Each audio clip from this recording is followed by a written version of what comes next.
Good evening, everyone. It's Thursday, October 10th, 2024, and I'm calling the City of Fraser regular council meeting to order. Please rise for the Pledge of Allegiance.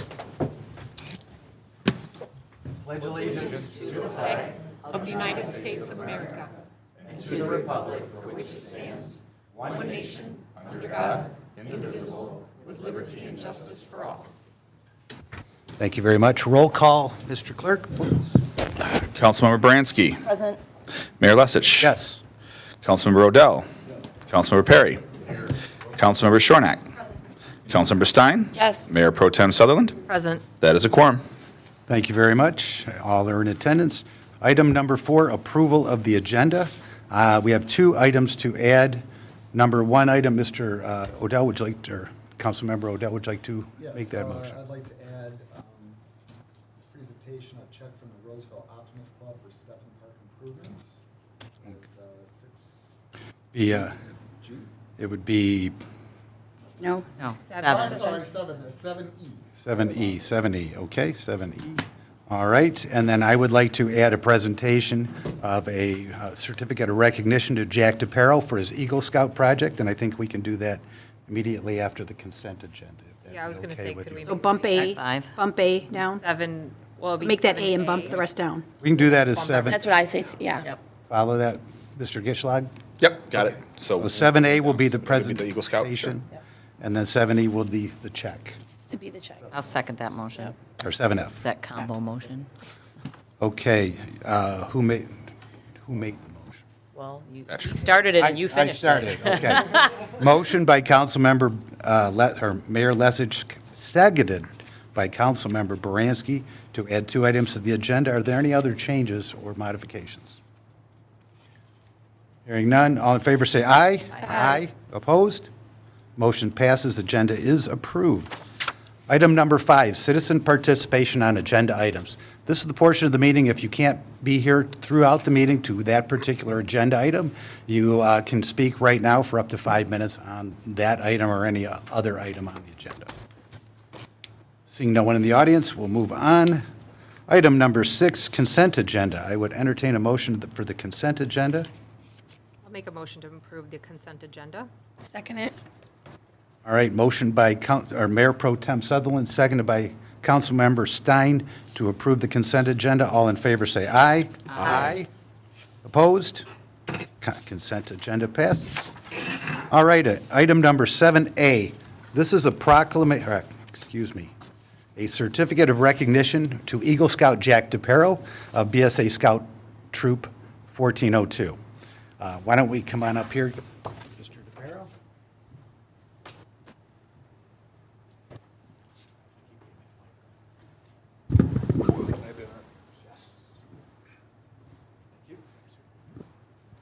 Good evening. And your name is? Jack DePero. Hi, Jack. Tell us about BSA Scout Troop 1402, your Eagle Scout project, and why you're here tonight. Beautiful. I'm from Troop 1402. I've been in there for 7 years. I did 3 years of Cub Scouts from Pack 1461, I believe, and I wanted to give back to the biking community through installing 2 bike repair stands to 2 of my favorite childhood parks. Really want to give back because those 2 parks have been very big moments in my life, and I just want to give back to Fraser because I love it. Okay, the projects themselves are bicycle repair stations. They're added to the new bicycle stands that were installed at both those parks. Project cost was about $1,400. You raised the money, you got approval, you went through all the process, you learned a lot about government. We always need approval, and we need it, we need it in writing. So anyway, I'm going to read this. Whereas Jack DePero, a member of Troop 1402 of Boy Scouts of America, Great Lakes Council, recently attained the rank of Eagle Scout. Congratulations, by the way. Thank you. Whereas one of the rigorous requirements for the rank, the candidate must complete a service project that benefits a religious institution, school, or their community. Whereas Jack knew that bicycle racks were being installed at McKinley Barrier Free Park and Steffens Park near Fort Fraser in Fraser, Michigan, knowing that cyclists frequently require minor repairs and tune-ups for their bicycles, Jack saw a need for an additional feature for the racks. Whereas Jack proposed and received approval for his concept of adding high-quality, permanent toolkits and instructional materials to the racks, allowing on-site repairs for numerous situations, and encouraging physical fitness and outdoor recreation in our community. Whereas Jack successfully led all facets of the project, coordinating the project with members of the Fraser First Booster Club, working with the City of Fraser, he procured necessary approvals for the project. Once the necessary funds were raised, he organized and led a team of fellow scouts in a successful final construction. Now therefore be resolved, I, Michael Lesich, by virtue of the authority vested in me as mayor of the City of Fraser, and on behalf of the entire City Council and all our citizens, do hereby extend our appreciation, as well as this certificate of recognition, to Jack DePero for his work and service to our community and for a job well done. Thank you very much. Thank you, sir.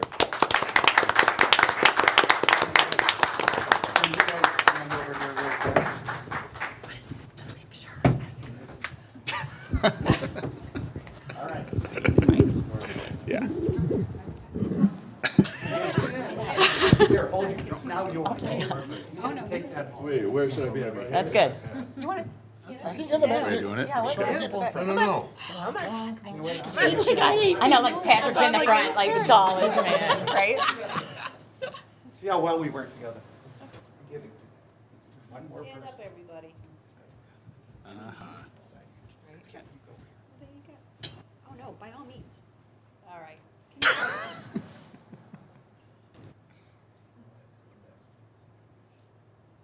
Okay. All right.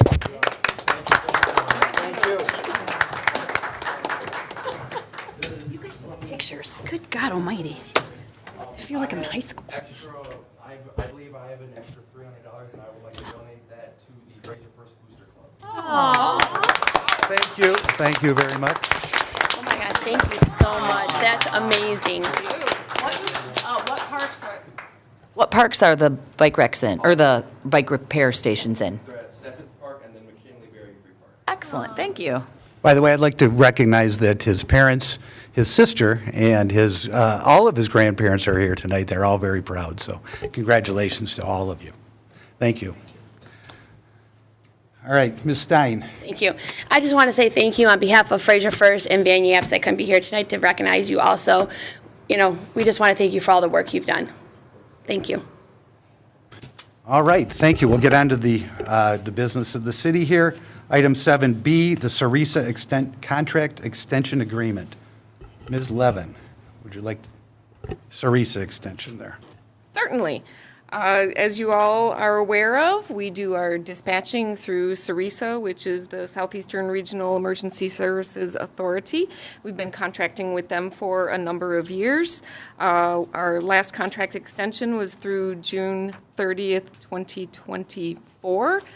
When we were working on the budget, we already had the numbers from Sarisa and have this number in the budget. It's already been budgeted. They did pass the contract, so just looking for us, as a matter of fact, to approve the contract extension with them through June 30th, 2025, in the amount of $364,277. And this is exactly what was budgeted? Or- Yes. Okay. Councilmember Odell. I'll make a motion to approve the Sarisa contract extension agreement as outlined in the packet for $364,277. Second. All right. Motion by Councilmember Odell, seconded by Councilmember Shornack. And Councilmember Perry. I just had a comment before we do that. I was wondering if we've gotten quotes on how much it would cost to bring dispatch back. Do we have any idea what figure, that We would have not be? not looked at numbers for that. We did reach out to the county, I think, a couple of years ago, and the number was significantly more, just thinking about staffing levels and what staffing and insurance costs and outfitting. This is a pretty good deal. I think one of the items that we have on the agenda later is DPS staffing and succession planning. Potentially something that the subcommittee could talk about as part of that. Any other questions, Mr. Councilman? Nope. Any other questions from council? Any member of the audience would like to speak on the Sarisa contract extension? Seeing none, all in favor say aye. Aye. Aye. Opposed? All right, motion passes. Item number 7B, DPS staffing and succession plan. Yes. And- yep. Here we are, so. So, as I mentioned, you have a memo that was prepared by Captain Gillis regarding the staffing in public safety.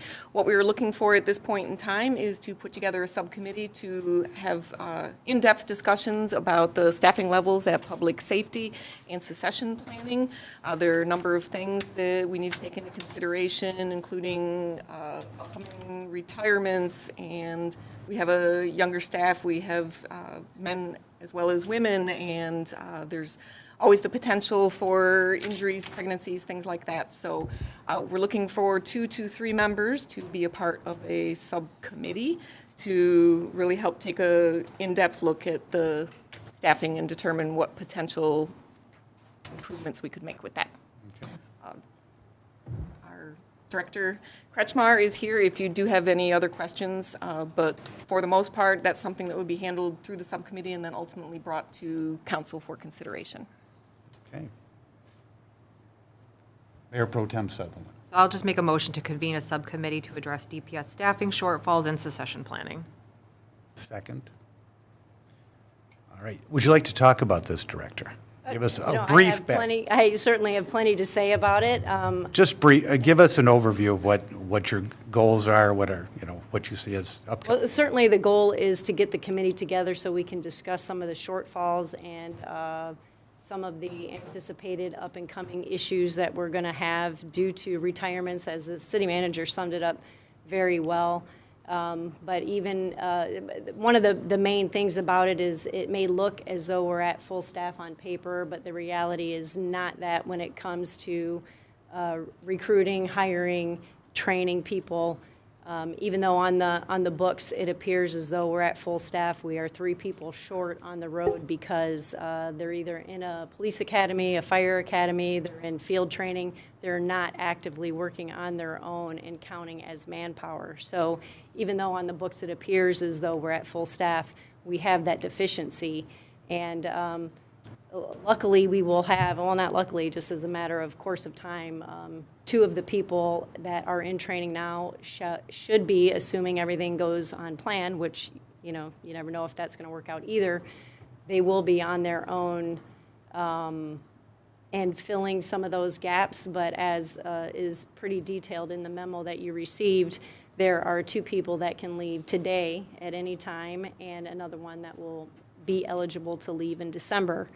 And so at any time, if one of those people decides they're going to leave, we're in the hole again. So part of the mission is to see if we can come to consensus as to what we can do to try to avoid these gaps in personnel.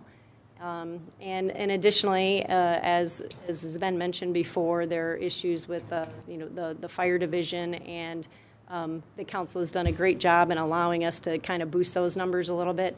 But the fire marshal position is still somewhere where we're very deficient. And at the moment, we're using stopgap measures to just do what we can to get by, but certainly much less than what is necessary and required for safety, not just of the fire officers, but also of the public in general. Mayor Pro Tem. I would like to nominate Councilmember Amy Baranski to be part of the subcommittee. Okay. All right. Anyone else would be interested in serving? I would be interested. Me too, or Okay, so we have 3. Mr. No, that's 3 or 5. I'm doing a poll. I'm fine with all 3 of them. Odell, you're, Oh, I'm good, thank you. okay. So I guess we have our 3 members. I would agree with all those 3. So do we make that part of the motion, or are we just? Sure. Okay. Here, okay. So then I would like to make a motion to form a subcommittee with council members Amy Baranski, Kenny Perry Jr., and Sherry Stein. That's an amendment to your motion. Sure. Yes. Sure. I would second that. We'll second that again, okay. Yes. All right. Any other questions by council about this? All right. Any member of the Any member of the audience would like to speak on this matter? Seeing none, all in favor say aye. Aye. Opposed? Ayes have it. You have your subcommittee. Thank you, sir, I appreciate it. Get to work and let us know what we need to do. Thank you. All right, item number 7D, right? D now, yes. D is in dog. DPS Clemens computer purchase. At the budget meeting, I had one part of the presentation that DPS was knowing that we were going to need, and that is to replace several of the laptop computers that are currently in our patrol cars. Some of these are due to OCD. Some of it is due to the fact that they are old, with either cracked screens or they don't fit any longer in the car, but there are several of them, the majority of them, in fact, that are just not upgradable to Windows 11. We've been told that in October this month that we are being forced to upgrade all of the computers to Windows 11. So over the summer, we've tried to replace some computers along the way in anticipation of this. VC3 has been here and has updated all of the computers that they are able to, and there are some that are not upgradable.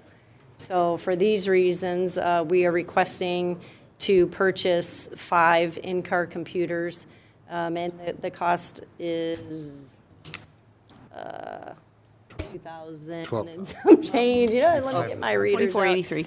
It's the total cost for the 5 is $12,415. Clemens is the sole source. We have no choice but to use them and their technology. And so for those reasons, I would request the purchase of 5 sole source Clemens computers, total cost of $12,415 from the Public Safety Operating Account, 101-301-742-000. Okay, Councilmember Odell. So with these 5 replacements, that'll make all the computers upgraded that we need for. We have purchased a few along the way. I'm hopeful that 5 will do it. There's a chance that we would have 1 or 2 more. It depends, but I think that we will be mostly there because we had bought, I believe, 2 earlier this summer. So the most we would need is 2 more, but I think that this should do it for now. I would, come back obviously and request if there was something else. Will that make any of the vehicles not operational in our fleet if we don't have them all? Well, they all have to have Windows 11, absolutely. Okay. So there are some that we actually need to have one as a spare because as technology goes, things break or whatever. Okay. So I think this takes us to without a spare, but I don't have that fact right off the top of my head, but I know that we have purchased at least 2 over the summer, and then we're asking for 5 now. So we have 8 cars on the fleet.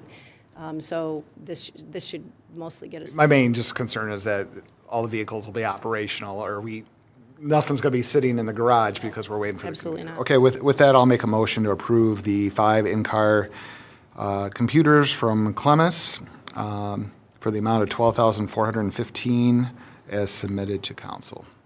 Okay. Second. All right. Motion by, now, sole source, do we need to include that in the motion? So, I know you're thinking. Squirrel. All right. All right. Motion by Councilmember Odell, seconded by Councilmember Shornack to approve the purchase of 5 computers for the Clemens, from Clemens, Yes. at a cost of $12,000 and whatever dollars. Any member of the audience like to speak on this? Any member of the council? Seeing none, all in favor say aye. Aye. Opposed? Ayes have it, your computers are on their way. Item 7E, City Administration Chair Purchase. City Manager Levin. Thank you. One of the things that we budgeted for this year was replacement of some of the office chairs in the administration side on City Hall. This is similar to what we saw a couple of months ago with the replacement of some of the chairs over in public safety. Just a little bit different specs for these. These are a different brand of chair, and we went with a little bit higher quality material. Public safety and administration is a little bit different. For the most part, administration is in the office in these chairs 8 hours a day, whereas a lot of the public safety chairs, they're in and out. We got quotes from OEX, and 2 of them are through a cooperative purchasing organizations, Omnia and TIPS. We budgeted $10,000 for chairs, so with that and the quote that we received, we would be able to purchase 15 office chairs at a cost of $9,524.25. Okay. Any questions by council? Anyone want to make a motion to buy the chairs? Yes, your light is on. Mayor Pro Tem Sutherland. So I'll make the motion to approve the purchase of 15 office chairs for use in the City Hall administration offices at the cost of $9,524.25 through Omnia Purchasing to come from account number 101-265-972.000. I will second that motion. All right, motion by Mayor Pro Tem Sutherland, seconded by Mayor Lesich to approve the purchase of 15 chairs from Omnia Purchasing. Any questions by council? Any questions or comments by the audience? Seeing none, all in favor say aye. Aye. Aye. Opposed? Motion passes. Thank you. And that came out of that was in the budget, $10,000, I believe you said. Great. All right, item A, 8A. Oh, wait, 7F. 7F. 7F, I'm sorry. Councilmember Odell, I'll let you take this from here. So I alluded about roughly a year ago that the Roseville Optimist Club, which I'm a board member on for several years, was getting a grant to go towards park equipment for Roseville and the City of Fraser. After the subcommittee came through and we got through all the funding and everything, which took a while, I'm happy to be able to bring a check tonight for $35,848.91 that will help offset some of the cost of recent equipment improvements made to Fort Fraser in the last year. So taxpayers got a gift from the state, and just really wanted to give a shout out to the Roseville Optimist Club for administrating the grant and seeing the need to help both cities. And it was started by Senator Veronica Kleinfeld, that she got that award. And her hope was to divvy it up between the two communities to help make some park improvements. Unfortunately, these days, $35,000 doesn't go super far, but it's money that we use to upgrade some much-needed improvement to Fort Fraser recently. So I just wanted to present that check tonight. I'll be giving it to the city manager. And Why don't you go give it to her right now? all right. Here, let's get a picture of you handing the check. He will take it. That'd be cooler if it was a big Yes, check. good job. You got it on camera. It happened. Thank you very much, and thank you to Senator Kleinfeld and her efforts to improve our communities. Yes. All right. Item 8A, Industrial Park Road Discussion. They're already destroyed. destructive. So, All right, City so manager. I have a little bit of update. I, along with Mike Vigneron, met with a group of representatives from the industrial park and had a discussion about some of their thoughts and got some feedback from them about what they were talking about amongst themselves as a group. We did kind of talk about some of the roads and the funding options. I think there might have been a bit of a misunderstanding, so they are going back to their group to work on getting consensus. It sounds like they are much closer to getting consensus to a final plan. I'm hoping to get some feedback tomorrow and hopefully meet with them again next week so that we can have something ready for council. Hopefully at the November meeting. I know Ken Imler's here. He probably has a little bit more recent insight than information that I have, if you would be interested in hearing from him. We'll start with council. Any questions for the city manager? Mayor, Councilmember Bransky. Yeah, unfortunately, I missed that meeting, but I did watch it, but I can't remember as we sit here today. And I know that we came to a consensus of $3.5 million that we were gonna Correct. Allocate. And then it was gonna go back to you. Did we have a timeline for when we were going to stop discussion and start making decisions, to put it bluntly. So we haven't even gotten the final terms from the state yet about expenditure and what the timeline is for that. Everything that I'm hearing from our engineer, other communities, is that typically there's like a 3-year timeline. To spend it. Correct. So we're definitely in line with that. I think we all recognize the fact that we have this money and we need to do something with it. Talking to Mike Vigneron, we'll certainly be able to get that taken care of. It's just a question of, are we going to be able to do some of the industrial park or all of it? Yeah, that's just what my concern is. I don't want to see us, all of a sudden, it's the end of the fiscal year, and we have talked and talked and talked and not put anything in writing, and now that money's not used, so it's gone. Yeah, November, I think, is really when we need to look to make a decision, because we need to get plans together and get it out when the best window for a time frame for bidding a project, which would be early spring. Okay, perfect. Thank you. Yeah, and I can add to that, that I looked at this as, like, as Ms. Levin said, the state still hasn't given us all the particulars on how that works, but I'm sure it's not it's a pretty standard thing with lots of strings. The second was scope. So that's what we talked about last month, is what are we willing to put into the city, expanding that scope. The next thing is, do we go further? And that's the discussion I think you had with the industrial park, was do we want to look at finishing this? Yep. And that's a decision that they have to make amongst themselves if they're willing to participate in that. And then get us to the point of engineering and bids, so that I'd like to see shovels in the ground next summer, and that's really. Right, well, in part, we're not at their mercy in terms of the decision-making. No, whether we Yeah. expand that project to go, and whether they want to participate. So there's a few more discussions. Yeah, okay, we seem to talk a lot. I have every goal of seeing a excavator doing something in there towards this. We have $7.5 million committed, or how we would put it. We have $4 million from the state and $3.5 million consensus on commitment of that. So that's a significant amount of money. Yep. That will get something done. The question is how much farther do we go, and that's the next discussions that are taking place. So you answered what I wanted to know, which is by Thursday. Yeah, but I want you to know. By Thursday, we're going to decide. By November, kind of time to make some decisions as a council. Yes, Is that what everyone's understanding and expecting? and I am right there with you, that we need to keep this. Yep. We need to be deciding something. Yay. And that's why I've asked each month to have this on here, so that we are talking about something substantial. And in the interim between that meeting tonight, or last meeting tonight, they had a discussion with. Yep. Oh, I So got that's the where memo.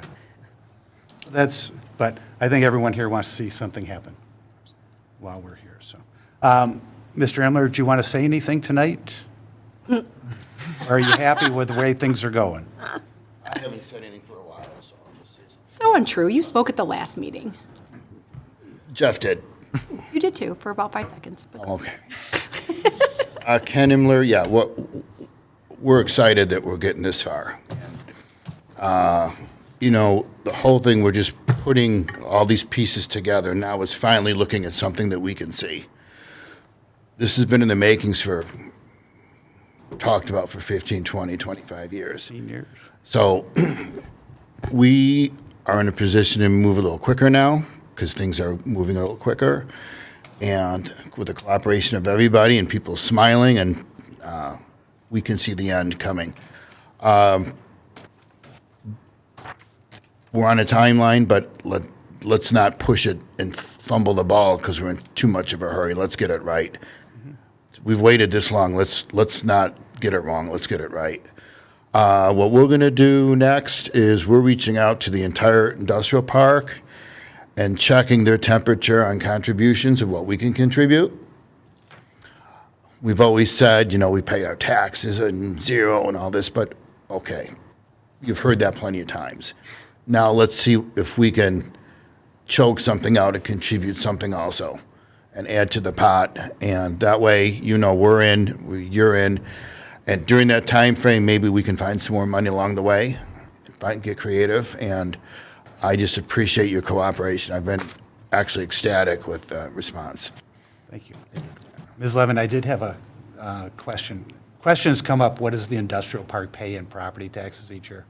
And that numbers range from 20 to 50% of our property taxes. Is there a way we can determine that so that everybody's working from the same fact? Yep. Okay. I think you'd like to know that too. That way we're all working from the same set of facts, so. Or otherwise, we'll just keep telling you what our version is. And That's the only one number I've heard. It's somewhere south Fact of check. the. Yeah. Fact check, yes. And from the finance Trust but department. verify, I think is. Thank you, and let's keep working on this, and let's keep moving forward. Thank you. Everybody moves forward. We appreciate it, and we appreciate it. Thank you so much. All right, thank you. All right, item 8B, Library Building Future Plan, consideration of sale. City Manager Levin, you want to start with? Sure. I just want to give you a little bit of a summary where we are at. So I believe it was last year, we worked through our attorneys and with the attorney from the library board and put together a sale agreement whereby the city would be selling to the library for the sum of $1 the building. And that included a clause that they were to put together a list of capital improvements that were necessary for the building. And both parties had to agree to that as part of the agreement.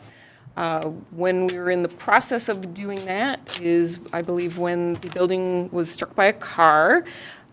They unfortunately had to temporarily relocate. We were able to finally wrap everything up with that in April of this year.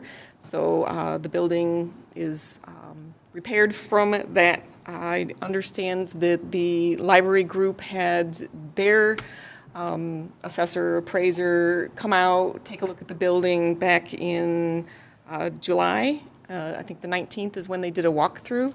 They recently did receive a report from their appraiser about the value of the capital improvements that they felt were necessary to bring it up to code. Based on what I saw in the meeting minutes, it appears to be about $3 million. So that's where we are at this point, kind of just a quick summary. Okay. Councilmember Baranski, did you want to say something? Yep, I did. I had asked for this to be on the agenda. I've been talking about the sale of the library since I got in office 5 years ago. And so I asked for it to be on so that we could know. And unfortunately, I couldn't make the last meeting because I would have talked about it last month. And so thank you for that timeline, because I went back and kind of recreated and pulled out a memo that we actually approved the sale at the May 11th, 2023 meeting. And the library approved it shortly thereafter. And then the car went through, so I get that. And so fast forward April of this year, it's clear, and yet we've heard nothing. They have not come back to, well, I shouldn't say that. I've heard a lot. They've tried to purchase other buildings, which is fine, but they have not come back to complete the sale.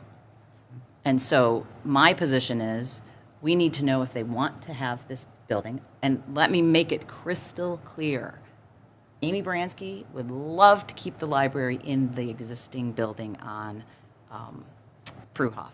That is my goal, that is my desire. But City Council member Amy Baranski knows the longer the building sits empty, the more decline that occurs, because there is not someone in there to detect if there's a leak, so it takes longer. There are expenses that we are incurring to maintain this building that we do not have budgeted, and there are risks to having a vacant building on top of time and expense to maintain it. And 5 years to get a plan. And oh, by the way, it actually was several years before that, I think, when it first started.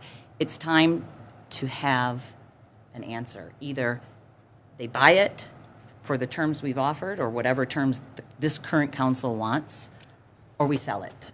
Or we as a council come up with a different reason for it. To me, it's an either or. I'm done talking about it. So that's why I want it on the agenda, so that it's crystal clear what my expectations are, and to hear what the rest of you thought.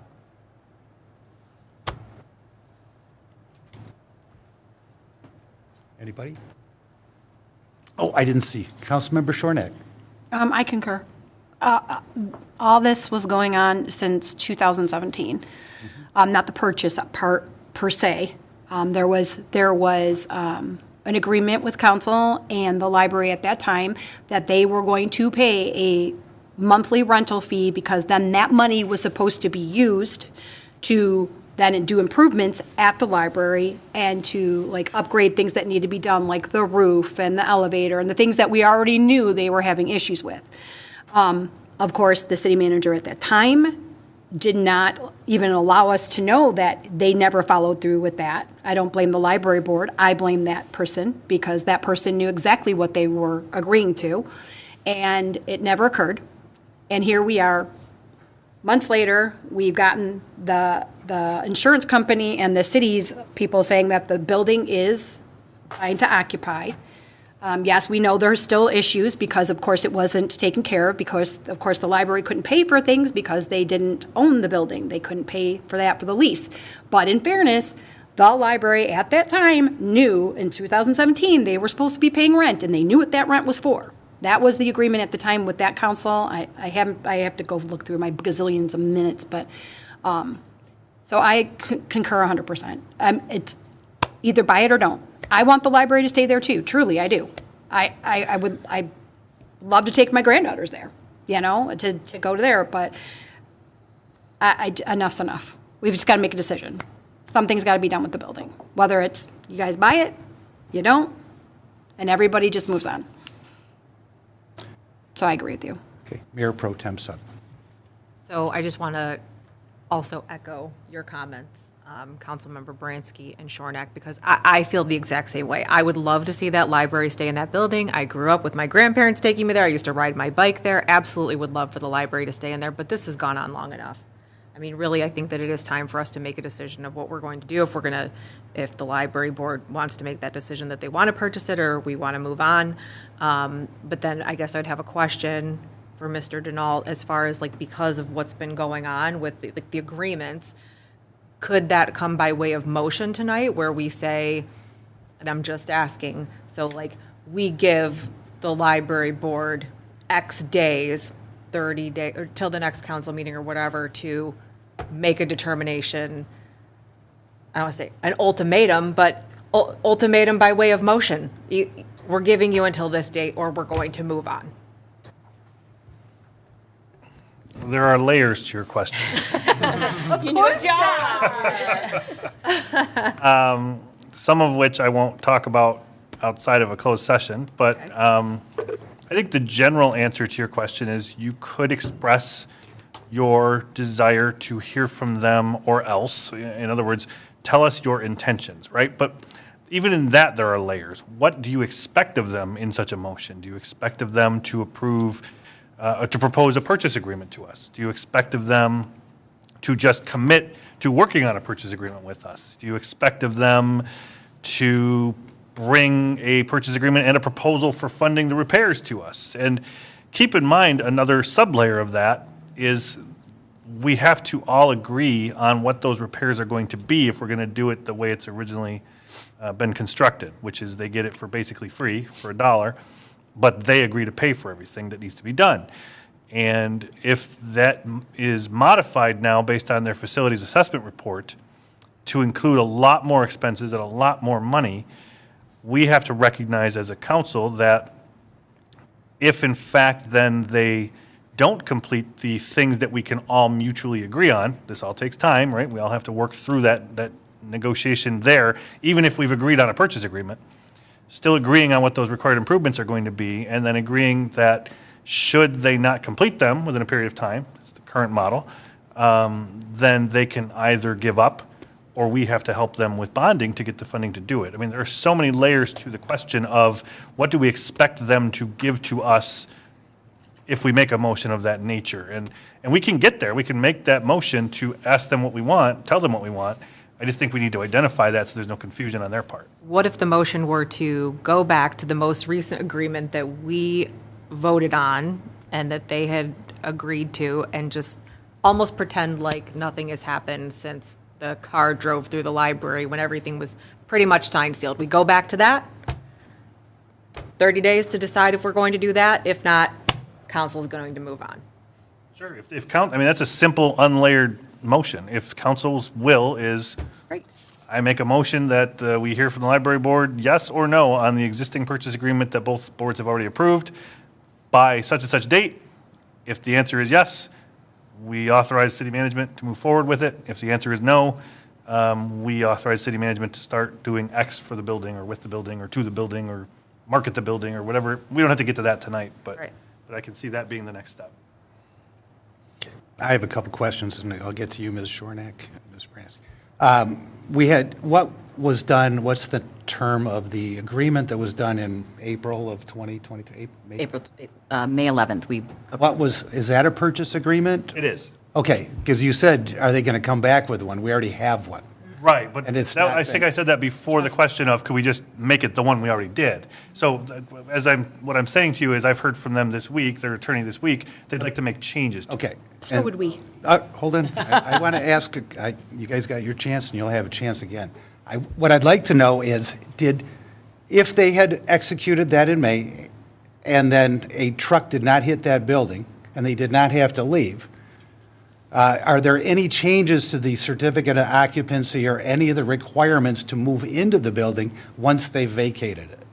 In other words, if they had stayed and repaired the elevator along the way, no harm, no foul. But now that they are essentially moving back in, are there any layers that would complicate that would require them to fix more than, You're asking if an occupancy permit could be issued for them to reoccupy the building safely. Is that what you're asking? correct? I don't have the answer to that, other than reading their facilities assessment agreement or report.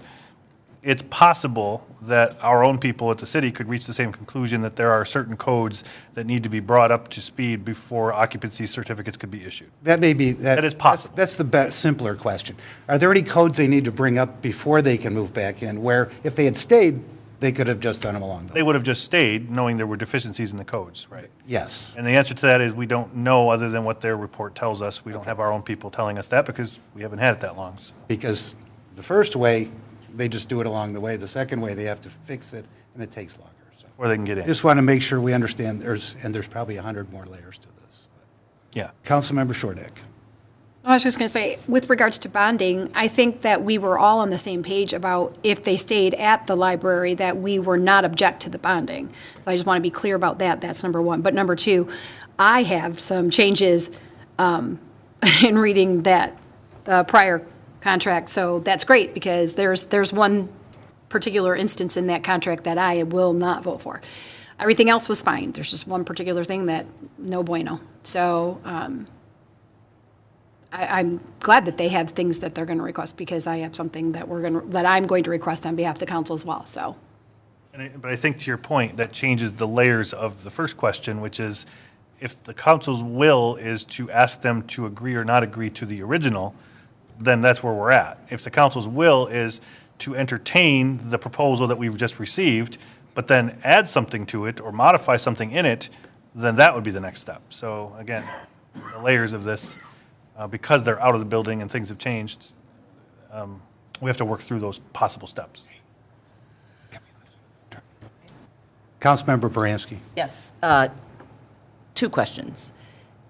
The agreement in May of 2023, if they come back and say they want it, we're not done because we didn't reach the addendum, which is what is it that has to be done? Oh, absolutely true. So that's the caveat, unfortunate. I was going to add that to my answer to the mayor's question, but his question didn't go that way. So Well, and that's what I was going to follow back up there, so because they chose to move out, No, they didn't have a choice. They did not have a choice. I'm sorry, you're an expert in structural engineering? There was a truck in the building. They couldn't stay. Oh, so the county, when the truck went through it, and they stayed open and did repairs, that was different? Are you arguing with me about You're it? arguing with me. It's my time to speak. Okay. They chose to move out. They made that business choice. I'll stand by that. Our own people said they could stay and they could wall it off and do the repairs, but, you're the expert, I forget. Okay. Anyhow, I apologize. No, you Okay. Continue. Okay. Continue. Excuse me, that was beyond offensive. I want it noted in the record, the inappropriateness of that response. Please continue. I'll accept an apology. I apologize. Please Thank continue. you. Thank you. Back to what I was trying to say. Does it change, because now they're purchasing it and not occupying it, that they have to bring it up to code? I think that's what, I think that's what the mayor's question was. Okay, that's what I was- And I can't give you that answer because I don't think our people have gone through it for any application for occupancy yet. got it. But there's a C of O, Pre-existing one from the past, but with the change of circumstances, our people may say, we have to issue a new one or do new inspections now that the work's been completed to make sure that occupancy is at code or, I don't know the answer. I just don't know what our people would say. and that dialogue has not occurred at all with the city since April, when you told them the building was clear. Is that correct, city manager? So all that has occurred is all of the improvements and repairs that they made have passed inspection and been approved. As far as I know, I don't think that occupancy was ever an issue. Right. I hear what the mayor's saying, and I'm just wondering if that was ever brought up before tonight. Yeah, I'm we've also not never sure they've repealed asked. the occupancy. I'm not sure they've asked. Did they renew their lease at the other? Well, that's the other issue, that it's like, the library now today says, or through their attorney, they want more time. They approved it in May, and we haven't heard anything since. How long are we going to wait?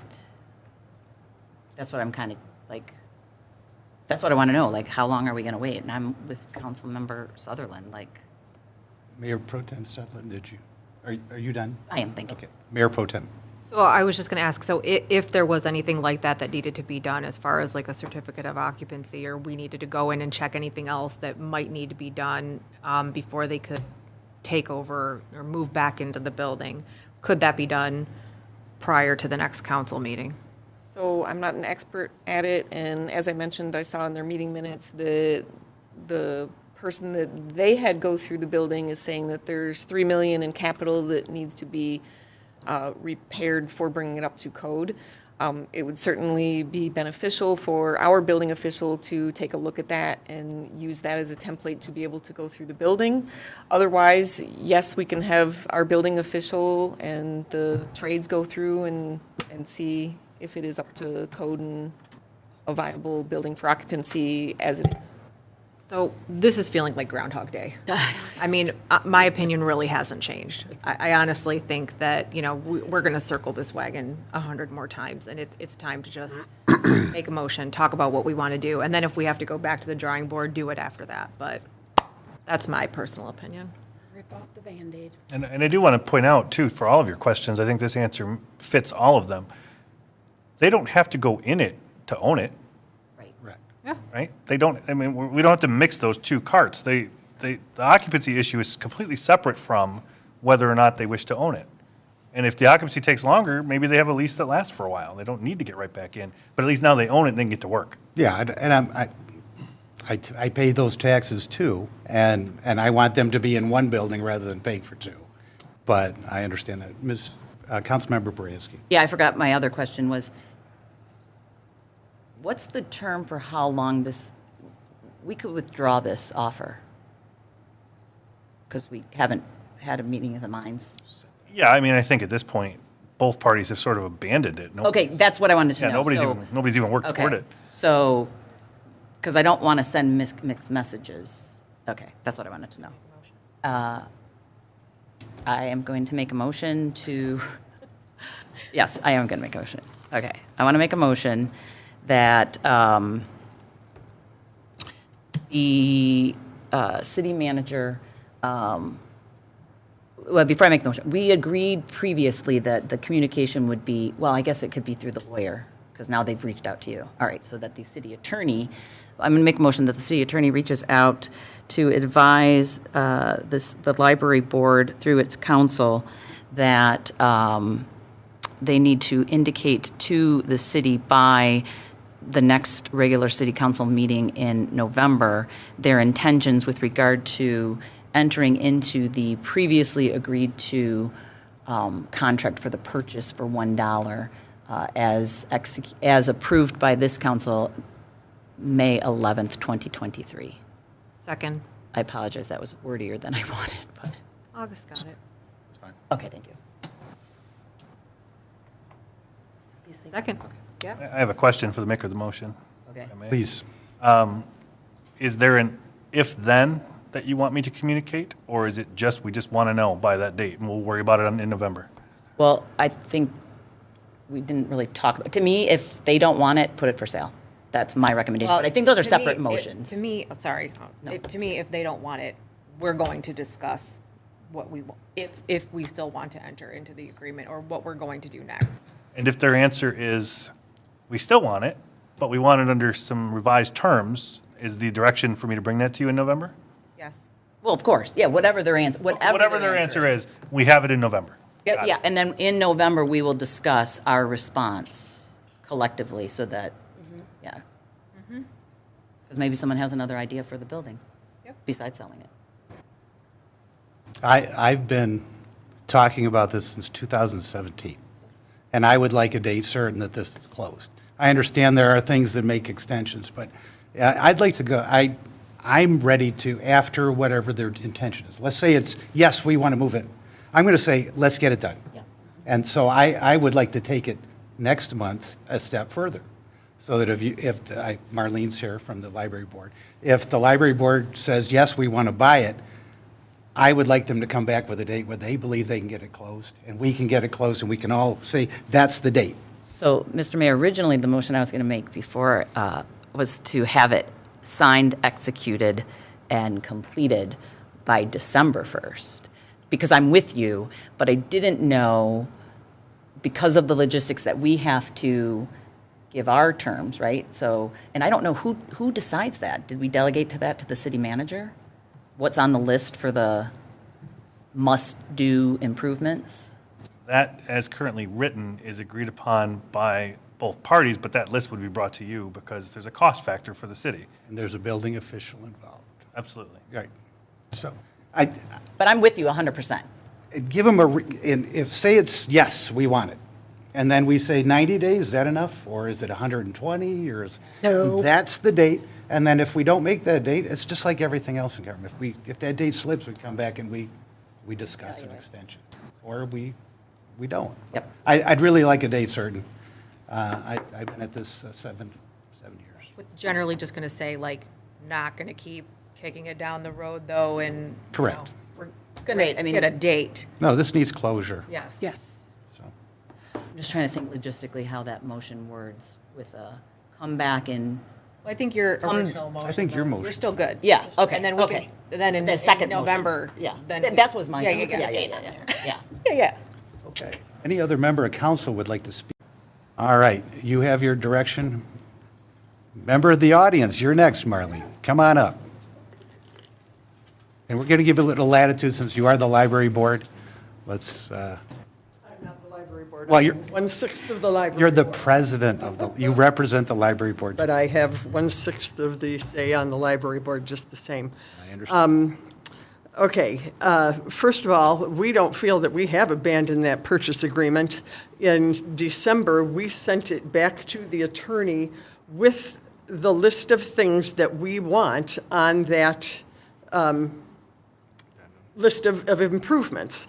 There were about 7 words now with the additional things that we wanted added in there.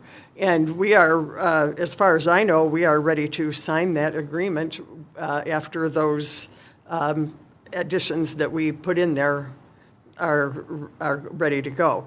One of the problems that we do have, and is going to have to be worked out at some point, is this business of a certificate of occupancy. Obviously, when we occupied it, we didn't have to get one of those, and we had scheduled work over a period of 3 years where we were going to be able to pay for it and not have to take a bond and not have to pay a bunch of interest. Now that the price is about 4 times what we had budgeted, we have a obvious problem with that. especially if this work all needs to be done before we can get back into the building. So what we're hearing from our attorney and from the architects and from what I've read on the Fraser website, looking at the code, it looks like we need to have everything up to code before we would be issued a certificate of occupancy. So we're hoping that we don't have to have everything back up to code. We were forced out of the building. You may think that we made that choice on our own. However, our insurance company insisted that we move out of that building.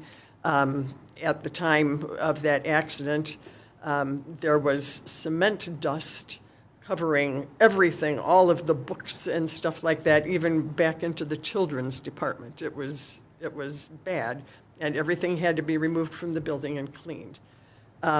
So that was not a choice that we made. That was a choice that was made by our insurance company. And as a result, though, now we're stuck with this business of we need a certificate of occupancy. And we can no longer do the repairs over a period of time. We're going to have to do them now so that we can get back into the building. But we are definitely interested in the building. We have not been looking at any other properties or considering any other properties. Well, I see, I made some other, regarding having the building department look at it for a certificate and evaluate things for a certificate of occupancy. I was considering this, but on the website, it appears to me that that triggers a 30-day deadline to remedy all those problems. So obviously, we're not going to do that. You know, I mean, we can't have that happen. We have a 30 days where we have to remedy everything. So there are a few things that need to be looked at. How are they going to work before we can actually move back in? Okay. Councilmember Odell has a question or a comment. Can we not direct our building department now to do the inspection to see what everything has to be done to get it to a certificate of occupancy, so we have a punch list before we make a decision one way or another? That way, I mean, they're on our payroll, whether they're going on inspection or not. Why not get them in there, see what has to be done, top to bottom, that's going to meet that, because we don't want to get halfway through this and then find out something else has to be done. Why can't we get that punch list done by next council meeting so they have a chance to review it? And then it's much easier to make that decision if you have all the facts, because our building inspectors are going to be the one to approve it anyways, so let's get them in there to inspect it. Can we just direct city manager to instruct our building department to do it, since it's a city-owned property? That was one of the things that I mentioned, is that it would be beneficial if we got that report based on their feedback. I wish you guys would have. My concern is the 30 days, that triggers the 30 days to get that fixed. Have you guys Since we don't own it, I guess that would trigger 30 days for you to get it That doesn't fixed. make sense. No, I don't think. I would really like you to do this. No. I've never heard of that. I don't know what that is. Well, I read it on the website. Well, I don't think you know. that's, not don't think everything's, so? not everything's accurate or applies there. I on the certainly internet. wish that whoever it was that did that report would have reached out to our building official and worked hand in hand with them to ensure that we're on the same page, We because just got the report last week, so. Right, but I would think as part of that, they should have reached out to our building department to ensure that things are accurate, because there are differences in how things are done between municipalities. Obviously, building code is very specific, but I think it would have been more beneficial for them to at least reach out to our building official. But if we can get a copy of that report, they can use that as a template to match up and ensure that, yes, I agree with this, yes, I agree with this, no, I don't agree with this. That would make the inspection for them to determine if there are any improvements prior to them moving in go much easier. You all have copies of the report, right? yes. I did send it to all of He you. sent it. Oh, I did, I So it did go out to everybody, so. And I was like, Everyone has it. I I circulated said, it I yesterday. don't know. I saw it. Okay, I said, I don't know. wow. In your inbox, if you didn't get it, let me know. We'll make Okay. sure But there's you like his side, her side, and then somewhere in the middle. Mayor So I Pro think Tem- there's somewhere in the middle. Mayor Pro Tem Sutherland. I feel like we're kind of getting away from the motion a little bit here. So let's go back Well, to the, no, you can stay. Have a seat, You have a stay. seat. But I just want to make sure that, we bring it back. I think that the conversation is valuable, but I don't want to speak for you, but I don't think it changes your motion or my second. So I just want to get back to that. I agree. Okay. And I think it triggers your motion triggers a bunch of steps that hopefully next month we come back and we know exactly what needs to be done. Yes. That you know exactly what your side, what your responsibilities are, we know what ours are, and we hopefully can come to a solution. And I want you to get in there as soon as possible. Right. But I'm not the building official or Something an that is attorney. time-bound. Councilmember Baranski. Yes, City Attorney, do we have the apparently later revision with the 8 words added, or? You do. That was in the same email I sent you yesterday. No. No. No, you don't. No. You have a version of the agreement that was approved by both boards. Correct, because now, Believed to have been. after that, Yes. she said they've There is, revised it and I did say in again. my email to you, there are about 7 substantive words and then a few, capitalization things or minor things. But yeah, there's a little bit of substance, and I explained that to you in the email. Okay, but you didn't send us the. You don't have it because it's a red line Word document. It's a mess. So until it looks pretty, I didn't want you to have to Well, you know parse me, I through. want to see it in. Oh, I know. Okay. Thank you. Are we, I mean. more lights, go ahead. Okay, I won't turn it on then. I was just going to ask, so since it's been a minute since you made your motion, Mr. Gitschlag, if you could I was going to do that summarize. myself. Okay, Can you summarize. restate the motion? Restate the motion. There's a motion to direct the city attorney to reach out to the library board's attorney and to indicate by November their intentions on entering into the previously agreed terms. 14th. Next regular November council 14th. November I have. 14th, okay, we're going to put that specific date, that's That's our fine. meeting date. Yep. Do we want that prior to the meeting date so we can have it as part of the package? Yes, we would like, Absolutely. The deadline for final information for the packet would be, Do you do 10 days? 6th, 5th? the 6th, yeah, November the 6th. 6th by. Okay, so I will Sure, by amend November. my motion to make it due, their response due by November 6th. Got it.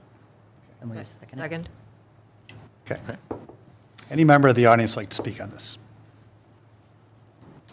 Sure.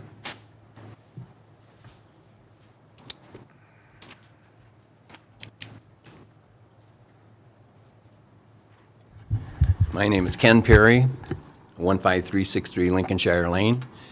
I came in here without a headache, but now I have a tremendous headache listening to this, what's going on.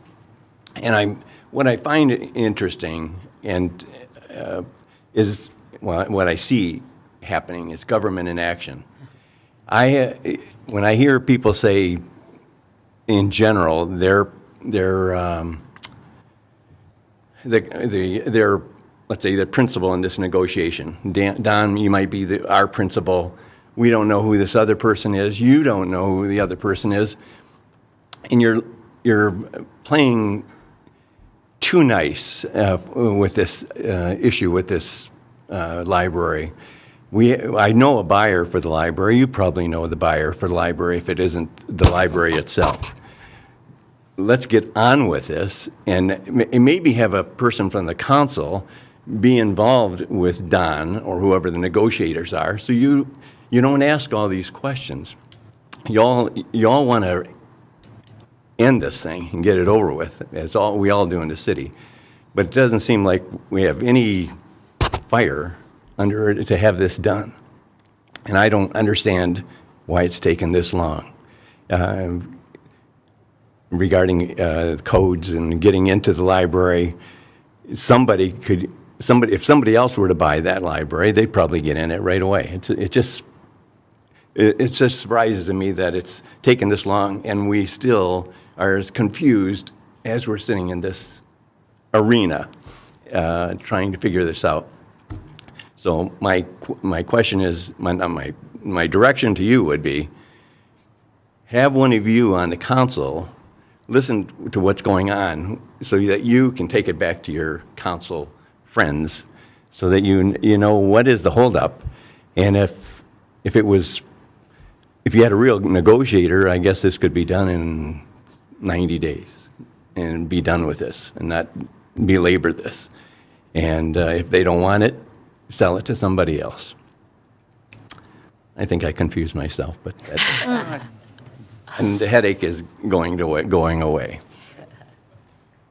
Thank you very much. Anyone else from the audience like to speak on this? Seeing none, all in favor say aye. Aye. Opposed? There we go. Thank you very much. Let's see what else we got here. Number 9, report of city administration. All right, several things to update you on. First of all, Tuesday, we had held a swearing-in ceremony for our newest PSO and our first ever firefighter EMT. Very excited about that. So thank you very much for approving those new positions, or at least the firefighter EMT positions.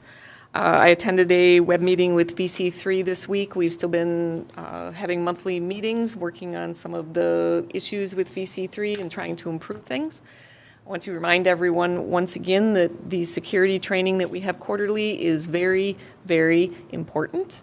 If you are not aware, there are a number of communities and counties in the state that recently did have ransomware, and they are spending hundreds of thousands, in some cases up to $1 million, to be able to get access to their accounts and do forensic searches and backups.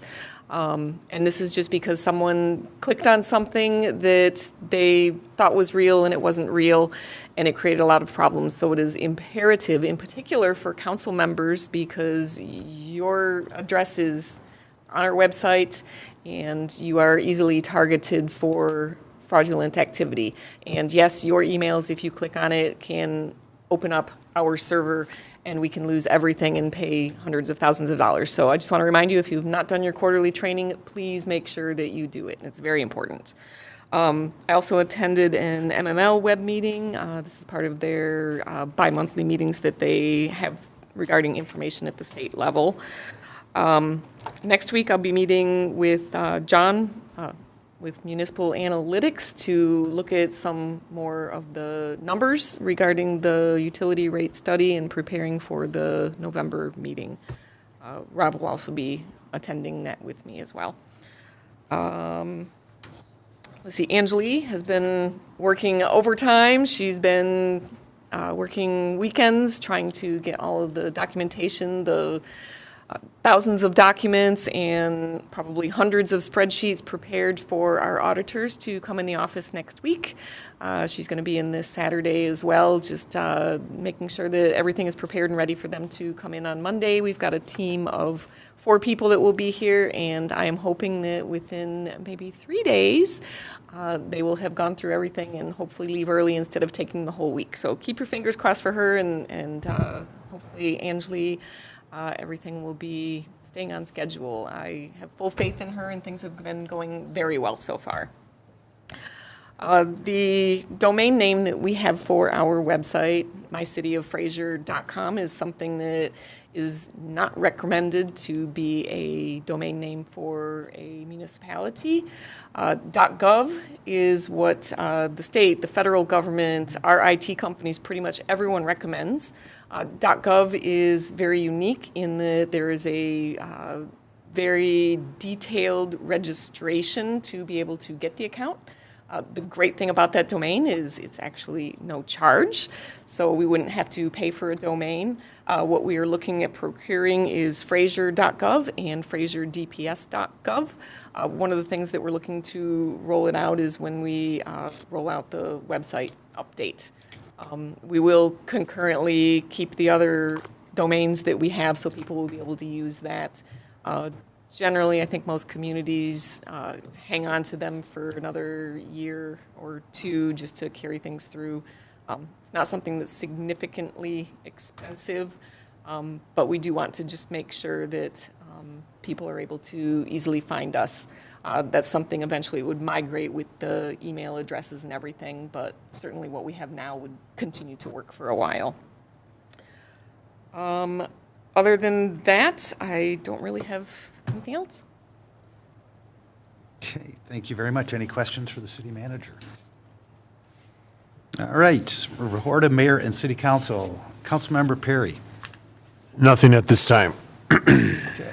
Councilmember Stein. Yes, I have a few things. First thing is, all the sewer work that's being done over by, are they replacing all the grass? Because I had a couple residents ask, they're getting seed and some of them are getting sod. Is there a difference between that? I'm not sure. At the person, Yeah, I'm I'll not email, I'll okay, have and then to- I'll connect you. Okay, yeah, if you want to email me, I'll. Yeah, some are saying, why are they getting seed, and some are saying, why are they getting sod? I think that some of the consideration is if they had sod prior, they may be replacing it with sod. And I know at one point in time, Mark Ragsdale, the previous DPW superintendent, had talked about migrating and moving to a sod only instead of seeding for all of our RFPs. I'm not sure where Rob falls in that spectrum, but either one, you're potentially dealing with problems because sod, you have to make sure you keep it watered so that it establishes the connection with the roots. Grass, same type problem, you need to keep it watered and you potentially have more opportunity for weeds. So, yeah, just send me an email and I'll work on getting an answer. Of course.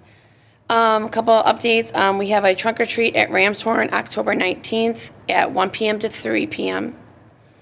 Also, I just want to congratulate the Fraser Marching Band. They took Division I rating in MSBOA, which is the highest rating, so congratulations to them. Also, we have a Fraser First Booster Club meeting October 16th at 6:30 p.m. at the Hanover Grove Community Building. And I think that is it. Thank you. Thank you. Can I say Councilmember one other Baranski. quick thing? Can I say one other quick thing? I just kind of wanted to tag on to that and thank Public Safety and Recreation for a great open house that was very well attended and a lot of great cool events and things going on there. I think you checked that for me because I forgot. Yeah. It was an amazing day. It really was. Thank you. Councilmember Baranski. Okay, first I want to apologize to you, Mr. Mayor. My response to your interruption of me was inappropriate and unprofessional, and I want to apologize to you and all of council and the public. We'll work on that. Yeah. Together. I wasn't expecting to be interrupted, and particularly not on a non-point that I was trying to get to, so I apologize for that. I want to remind everyone that November 1st is the Goodfellows Dinner at the Vintage House, $10 spaghetti dinner. Helps to get presents for Christmas for children in need we've expanded the scope. It's not just Fraser children, Fraser Public Schools, really anyone that goes to school in Fraser, so the Arts Academy, trying to get more of our community kids to be covered by this program. Obviously, the election is coming up. I have voted absentee ballot, so hopefully my calls stop and my commercials stop. I think that's wishful thinking, but regardless of how you're going to vote, please vote. It is something that people give their lives for, and it is probably one of the most important things that you do. So I encourage you to vote regardless of how you're going to vote. We have the Sheets meeting on October 30th. And if anyone can't attend, I invite you to send to me anything you want read at the public hearing. I've already had 2 people reach out. I will present those. I'm sure the rest of council is the same way. But if you can't attend in us, to let us know your thoughts and opinions on that issue.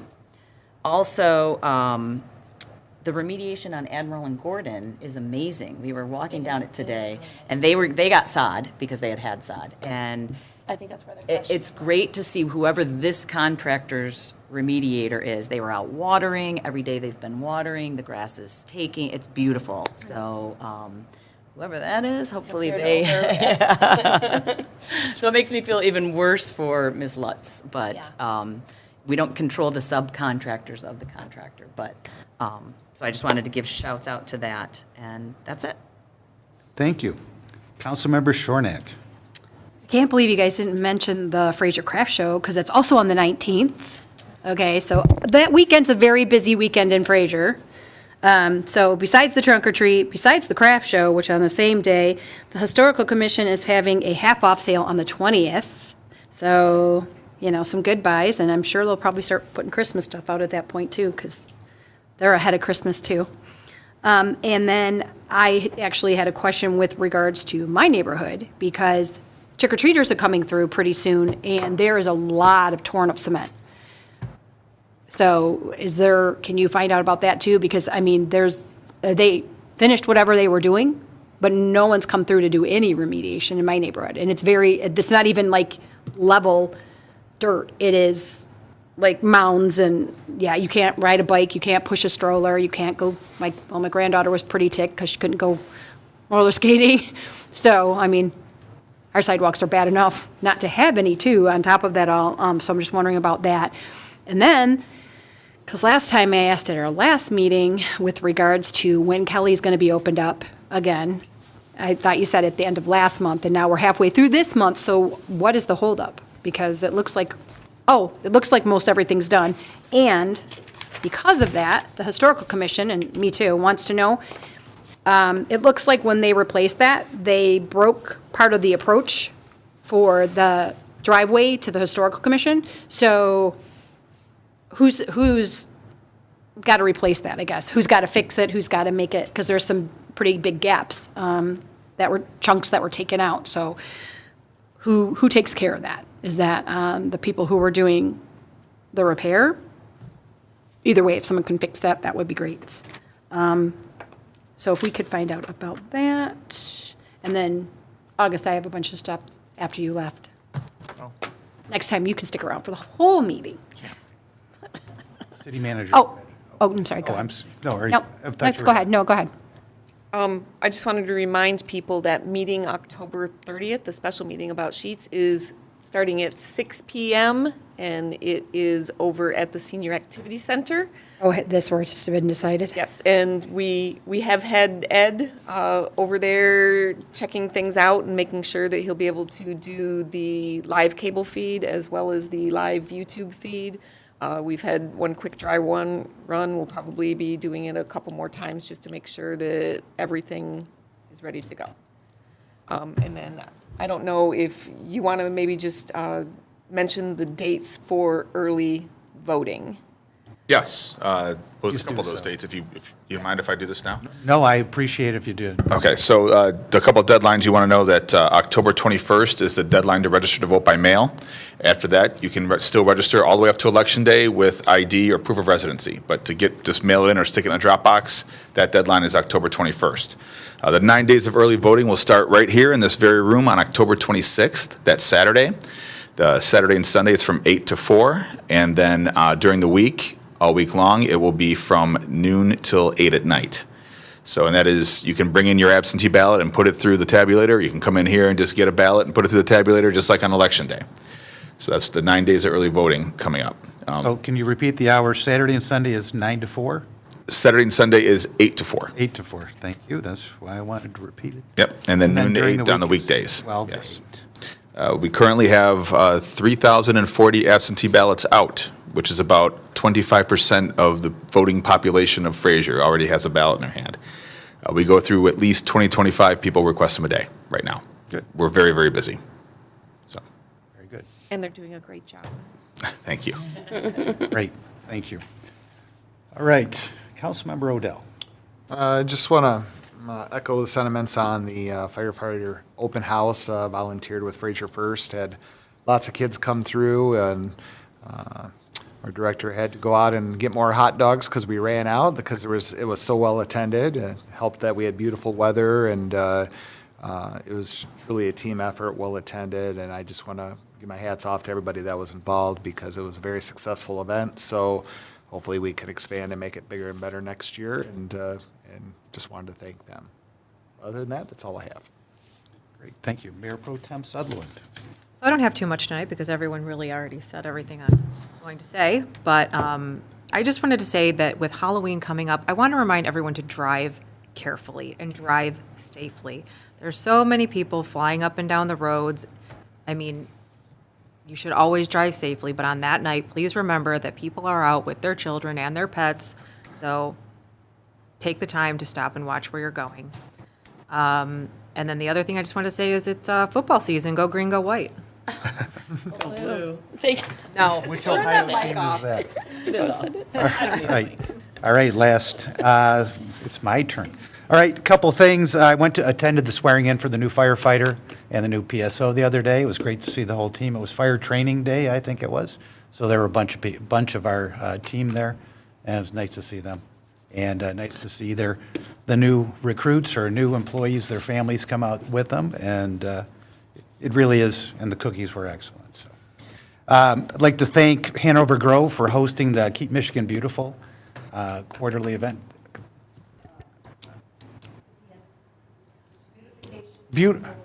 Beautification Council of Southeast Michigan, associated with Keep America Beautiful. They're beautiful people.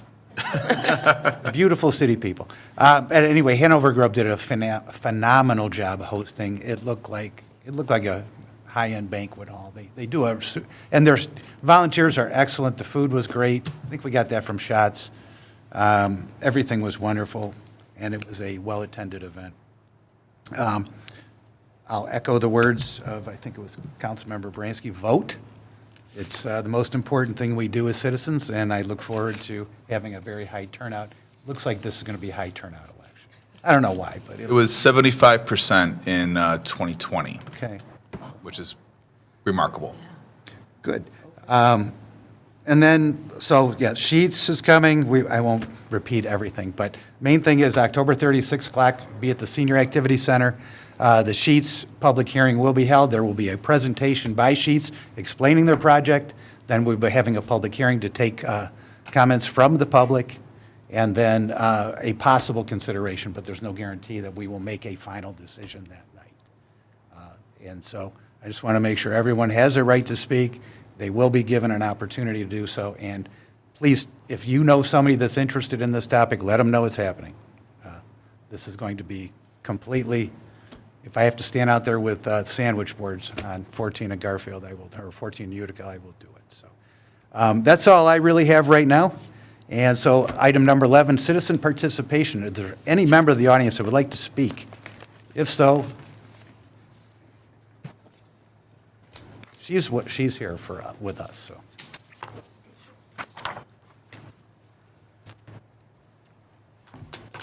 Laura Lessage, 15201 Fairview.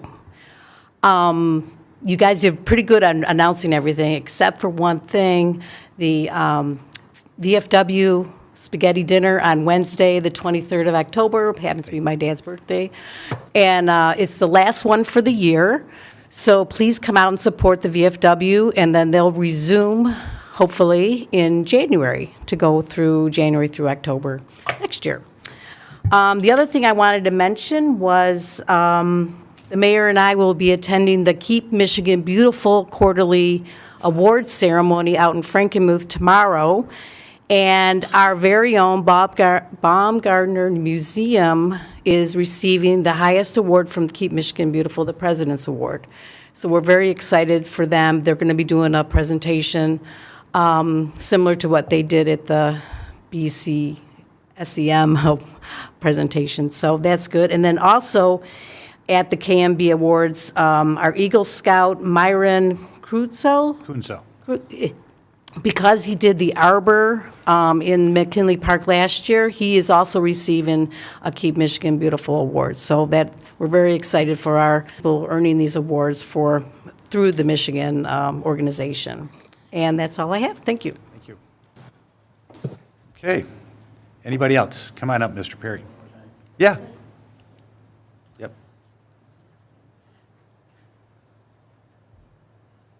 Ken Perry, 15363 Lincolnshire Lane.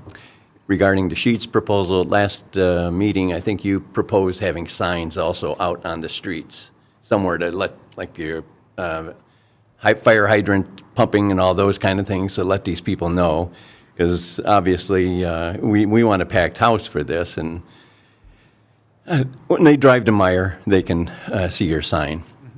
The second thing I'd like to ask the city manager, Well, you ask it through the chair, and then we can, I'm sorry? Oh, just, that's how it works. You dir- talk to me, Okay. and they can get All back right, to you. good. This is generally the time you get to speak to us, so, and we get this to is a simple question. We talked about buying chairs, computer, laptops for the machines. Previously, we had purchases of automobiles for the police.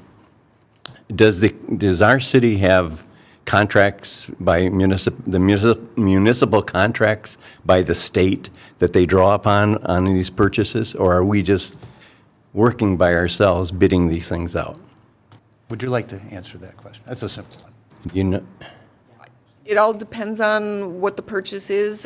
There's something called My Deal, which is a purchasing through Group. the state, so that's another collaborative. We just went through a different one with this. Office furniture, especially kind of what we were looking at, I think was just a little bit different. And we were trying to work with someone local. that you're not alone in these purchases. You're getting some assistance because usually you have contracts with furniture, fire, extinguishers, whatever it might be. And you draw upon those contracts, not necessarily getting bids, quotes, because, governments need 3 bids and all of the things like that. That's all I needed. All right, thank you very much. All right, item number 12A, closed session. I'll make a motion to go into closed session to consider an attorney-client privileged communication exempt from disclosure. Second. Motion made by Mayor Lesich, seconded by Councilmember Shornack to go into closed session to consider attorney-client privileged communication exempt from disclosure. Roll call, please. Councilmember Baranski? Yes. Mayor Lesich? Yes. Councilmember Odell? Yes. Councilmember Perry? Yes. Councilmember Shornack? Yes. Councilmember Stein? Yes. Mayor Pro Tem Sutherland? Yes. It is 7:57. Okay, now, Going in. Elaine, we need to talk about this heating, freezing. Oh, Lack of heating. lack of heating.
blanket. I'm not even kidding you anymore. It is now 9:25 PM. We have returned from the closed session. Motion to adjourn? Motion to adjourn by Mayor Pro Tem, seconded by Mayor Lesich. All in favor, say aye. Aye. Meeting adjourned at 9:26. Gotcha. Thank you.